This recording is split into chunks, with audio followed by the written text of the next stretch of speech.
अभी तुम्हें 2 वीडियो दिखाता हूँ, जल्दी से जज करना।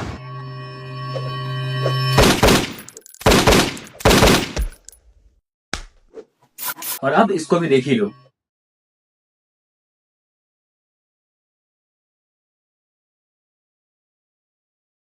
अब समझ आया किसी वीडियो के लिए साउंड इफेक्ट्स कितने ज्यादा इंपॉर्टेंट होते हैं। अब तुम्हें भी ऐसी ट्रेंडिंग साउंड इफेक्ट्स इस वेबसाइट पे मिल जाएंगे और तुम इस बटन को दबा के साउंड प्ले भी कर सकते हो और डाउनलोड भी कर सकते हो, जिसमें कि बहुत सारी ट्रेंडिंग मीम्स और साउंड इफेक्ट्स भी अवेलेबल है। वेबसाइट का नाम ये है और जहाँ से पहले इस रील को सेव करके मुझे फॉलो भी कर लो। और वेट वेट